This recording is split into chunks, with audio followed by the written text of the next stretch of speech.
You call the police then, or I will call the police. Call! A towing company manager tries to block us from getting a picture of an impounded car. I got a man up here taking pictures. Sir. I don't want him Sir. taking pictures of our yard. Sir. He don't have authorization. Sir, this is He public not property. proved who Please he step is. aside.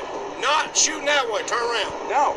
Turn around! The car was on his property, but we were on a public sidewalk. Stop taking pictures to the police. Sir, I do not have to take your unlawful orders. What's so special about this particular Toyota? It was impounded by Clayton County Police from owners Michael and Michelle Pierce.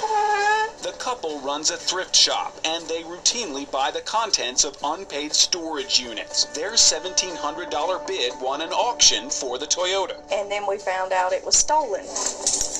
They immediately called 911 and turned the Toyota over to police. But when Michael and Michelle discovered no one had a claim on the car, they went back to the Clayton County Police Department and got this signed release from impound. Part of the procedure was to run the history of the vehicle, and it was clean and clear. Of course, that's why we got the T-22, the title bond, and Clayton County released it to us. Then they got a call from Clayton County Detective Randy Brashears. He put the car back on the stolen list and demanded they hand it over again. They called and said they made a mistake by releasing it to me, and that they was going to lock me up if I did not give it back. An army of cops showed up at the couple's store We even got a tag and title bonded and everything. and took the car away on a rollback. That was July of 2015 when they called the 11 Alive investigators. We sent an email to Detective Brashears. It's not clear what crime Michelle Pierce would have violated or why the threat of arrest was necessary for what would appear to be your department's mistake. What did I do? Just days later, Detective Brashears went back to the Pierce's shop with more officers. They came in here and snatched me up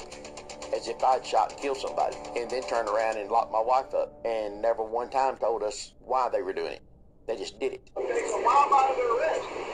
I haven't done anything. That had to be the worst moment of our life. It was just a nightmare from there on. I'm sitting there pleading with the detective, and I'm telling him, I'll get Brendan not to air the interview where we're asking for the money back. They were both jailed for auto theft, and Michelle was also charged with felony forgery. Trying to tell people, hey, I'm in here and I didn't do nothing wrong. You feel stupid, so you just shut your mouth and sit there. When we went to see the judge, they shackled us like we were criminals. When they made bail, another Clayton County police officer met the couple in a Walmart parking lot. You got blue collar crime, and you got straight up like murder, rape. We can't help you with them kind of charges. Exactly. Yeah. They can go away. He said that he had people On the inside. who would get rid of these charges. Yes, and he said he's done it before. The couple secretly recorded their meeting with Officer Grant Kidd. He used to charge $750. He said he's going there. $750. And you pay miles up right there.